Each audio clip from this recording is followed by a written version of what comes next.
Welcome back, guys. In our last video, we discovered the cause of our exhaust leak on our Mercruiser marine engine, which turned out to be a bad exhaust manifold. We removed the manifold, elbow, and risers and discovered some really nasty corrosion inside. In this video, we're installing the new manifolds, flushing and filling the coolant, and getting these bad boys back in action. So stick around.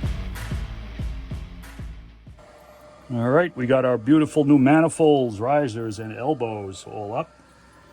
This one's a little tougher than the opposite side. It's got the ECM on the side. You need to attach that plate. All our hoses hooked up, clamps are up. Don't forget the hose on the bottom. All right, now that's 3 manifolds down. The tough one is way back there, which I need to take the sofa couch out and try to find place to put it so I could work on the other side of the motor. We're taking the floor up. 3 down, 1 to go. All right, we are getting there. Our last manifold. We got the riser gasket on. That's the full flow one. It's the last manifold on the starboard side. The tough one to get to. Had to move the couch out of the way here on the Meridian. It is a mess, but we are seeing the light at the end of the tunnel. Got to put the riser on now and then put the elbow on. Okay, the riser is on. Now we got to put this gasket in.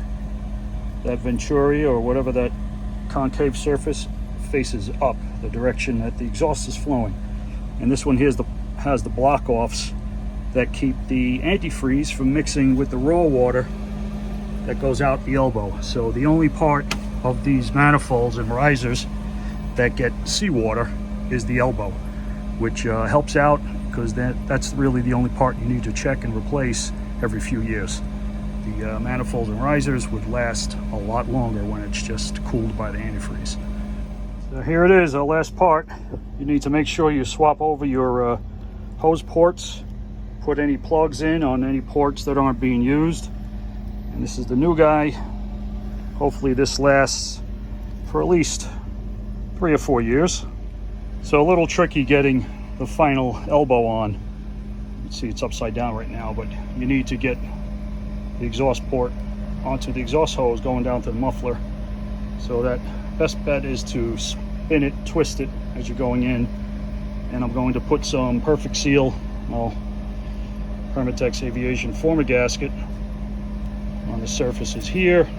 I put some of that on the water gaskets right there. That's the raw water gasket. So let's get this together. There she is, looking all beautiful. Just got to tighten up a couple hose clamps and we are finished. Need to fill it up with coolant, flush it out a little bit, check for leaks, and finally we're done. Okay, we're on to one of the final steps. We're going to be adding water and coolant to our heat exchanger and the rest of the engine. But we're not just going to put coolant in it on first step. First, we're going to do an engine flush. Those of you who are following along on the channel, you may remember that this starboard motor was running a little bit hot for me when I was underway. So that may have just been some of the clogged passages inside the manifolds. But just to make sure, I picked up a container, a couple containers of this Prestone cooling system cleaner, and we're going to flush this through the engine for some time to clean out any deposits that may be inside the cooling passages, either inside the coolant passages of the heat exchanger or in the motor.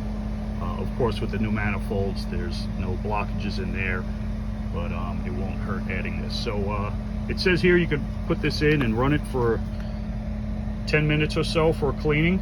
I think we're going to go a little bit longer than that. And hopefully this clears up all of our overheating issues with this engine. So instructions say to add this into your radiator or heat exchanger in this case, and then fill up the rest of the motor with water. So we have some water here with my flush kit. I'm going to use this clear hose here and hook this up.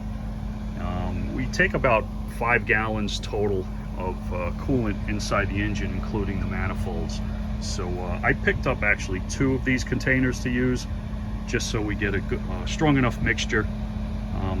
Typically it's a marine engine, and with the manifolds being cooled by the coolant, it takes typically more than a regular car would in its radiator. So want to make sure we get enough of this mixture in there.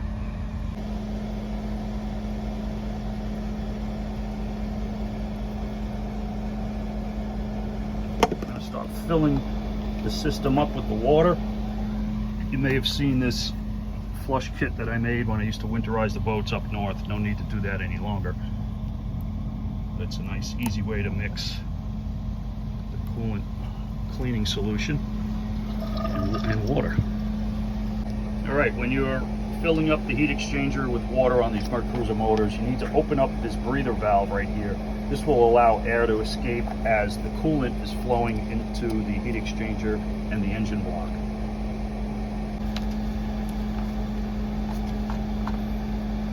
Just crack that open a little bit, just the top part of the nut.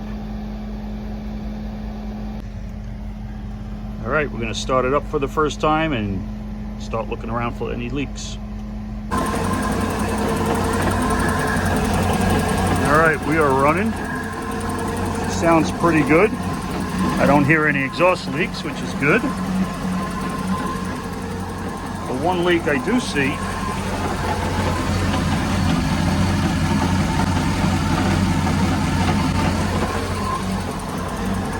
that cap is leaking for the drain plug on the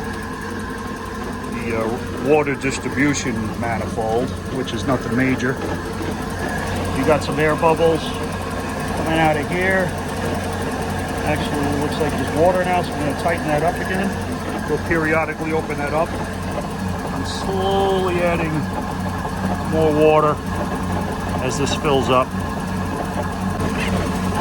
I have the 2 containers of that Prestone flush inside the heat exchanger, and you can see we're starting to overflow, so we should be good with water. Close that up.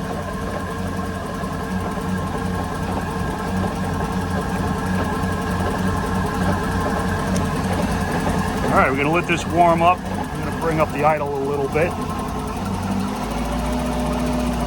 Let the coolant get distributed throughout the engine.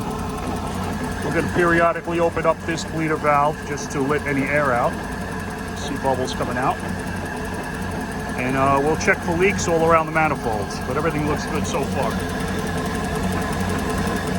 Check for any leaks at all these plugs, the joints, the hoses.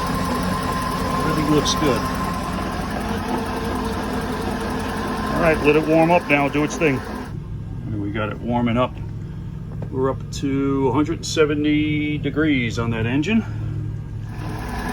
think I'm going to shut it down now, and I'm going to let it sit inside the heat exchanger there and let that solution do its work. It'll eat away at any deposits, calcium, rust, break it up, and then what we'll have to do is drain all of this out, flush the motor out, and put in regular Dexcool antifreeze.